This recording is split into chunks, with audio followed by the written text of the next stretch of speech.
پوری دنیا کی طرح جرمنی کے شہر برلن میں بھی پاکستانی سفارت خانے میں کشمیری مسلمانوں سے اظہار یکجہتی کے لیے تقریب کا انعقاد 5 فروری یوم یکجہتی کشمیر کے موقع پر پاکستانی سفارت خانے کے عملے کے علاوہ پاکستانی کمیونٹی نے شرکت کی اور کشمیر کے مظلوم مسلمانوں کے ساتھ یکجہتی کا اظہار کیا۔ تقریب کے آغاز میں ایک دستاویزی فلم بھی دکھائی گئی جس میں کشمیر کی خوبصورتی اور وہاں بھارتی حکومت کی طرف سے ڈھائے جانے والے ظلم و ستم کو بھی اجاگر کیا گیا۔ Kashmiris in Azad Jammu and Kashmir observe Day of Solidarity with the hapless Kashmiris brethren of Indian occupied Kashmir. سفیر پاکستان جوہر سلیم نے صدر پاکستان اور وزیر اعظم پاکستان کا پیغام پڑھ کر سنایا۔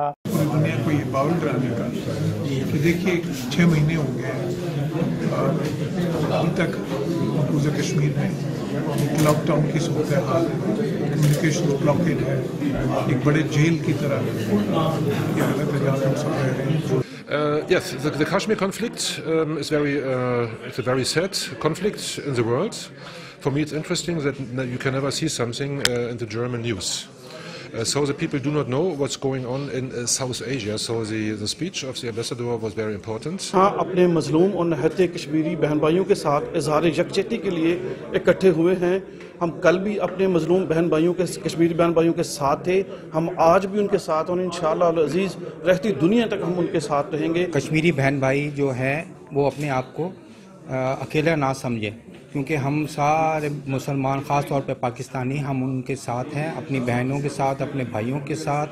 جو ظلم ہو رہے ہیں ہم اقوام متحدہ سے بھی اپیل کرتے ہیں کہ اس مسئلے پہ فوراً کوئی نہ کوئی ایکشن لیا جائے۔ میڈیا سے گفتگو کرتے ہوئے برلن میں تعینات سفیر جوہر سلیم کا کہنا تھا کہ حالیہ 5 ماہ سے جو کرفیو وادی جموں و کشمیر میں بھارتی حکومت نے لگا رکھا ہے، ہم تمام عالمی برادری تک اپنا پیغام پہنچانا چاہتے ہیں۔ متی اللہ، وائس آف اردو۔